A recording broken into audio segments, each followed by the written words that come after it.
Exactly. I showed a video from somebody talking about how that's my trauma response is not an excuse to treat people like shit. And I want to elaborate on that. I've experienced a fuck ton of trauma in my life. Parents got divorced when I was 8. And between the ages of 8 and 13, my mother beat the living shit out of me. And I don't mean she spanked me. I don't mean she took me over her knee and I got a belt across my butt. Beaten. Belts, shoes, fists. Beaten. From the ages of 8 to 13. At the age of 13, I made a conscious decision that I was never going to let anybody do that shit to me again. And I walked out of my mother's boyfriend's condominium with my boombox radio, my father's phone number, and a fucking quarter to call him from a payphone. At 13. That's how I launched my new life. With a radio, a phone number, and a quarter at the age of 13.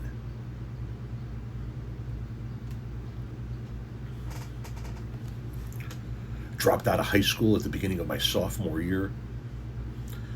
Spent a few years living a very criminal lifestyle. Spent the next few years hitchhiking across the country, looking for whatever the fuck it is in life that I was looking for. I got a lot of trauma. I got trauma piled on top of fucking trauma. And I have treated people like shit in my lifetime. People that I should have never treated like shit. I have not.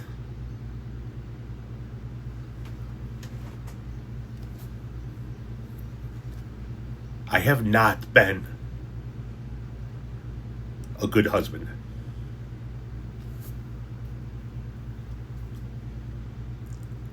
And there have been times where I have done things in my relationship with my wife that I am surprised she tolerated. Not cheating or anything like that, but the way I've treated her, the way I've reacted to things.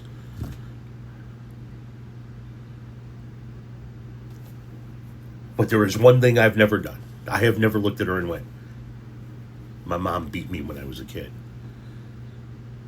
We've obviously talked about it a million times over the almost 30 years that we've been together.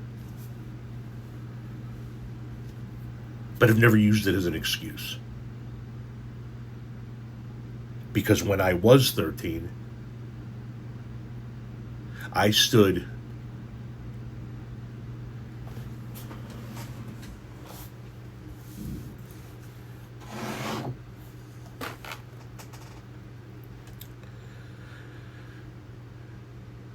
on the sidewalk outside my mother's boyfriend's condominium for the longest time. My mother used to take me and my brother over there and plop us in front of the TV while her and her boyfriend went into the bedroom for a little slap and tickle. And once they did that, this particular day, I grabbed my boombox. I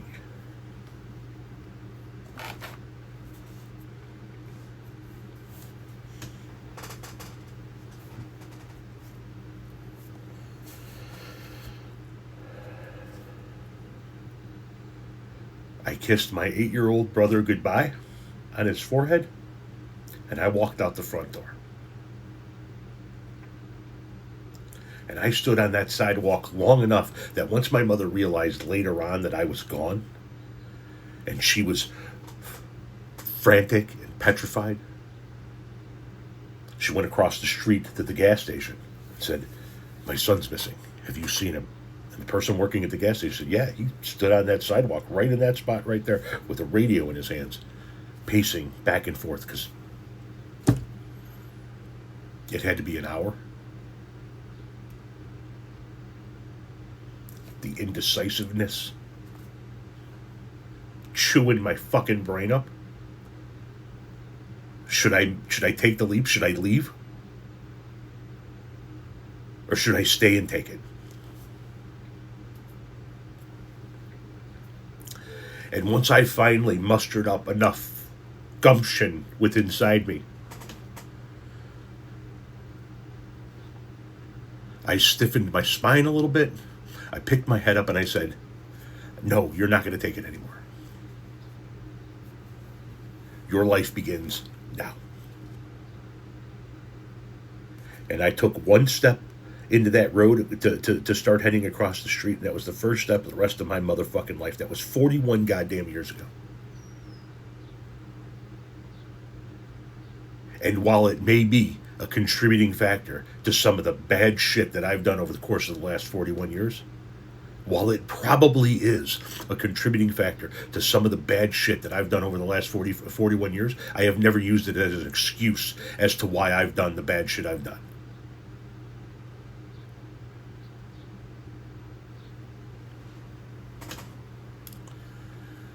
I was forced to grow up really early. And for that, I feel a lot older than I really am. And I may not always own every decision I make and every action that I make over the course of those or may not have over the course of those 41 years, but I have never used what happened to me as a child or the trauma that I have as an excuse for the things that I do to the people around me. And I never fucking will. Because while my mother did that to me, I'm an adult. And what I do to other people is not my mother doing it. It's me. It's not my trauma doing it. It's me.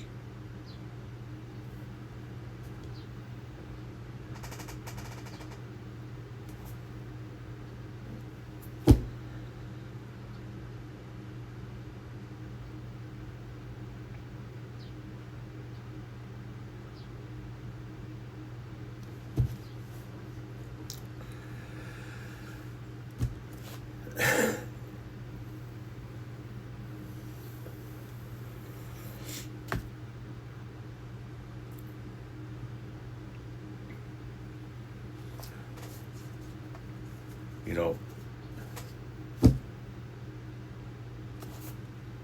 never mind.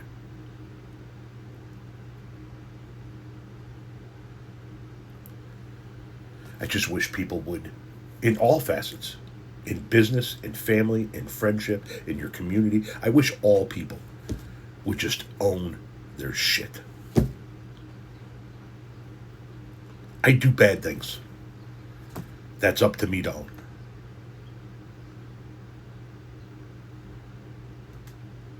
When you do bad things, stop coming up with fucking reasons.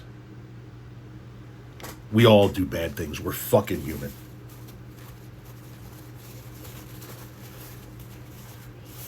It's one of the problems that I had with my mother.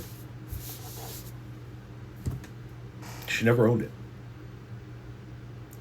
She denied ever doing that to me till the day she fucking died. Never owned it.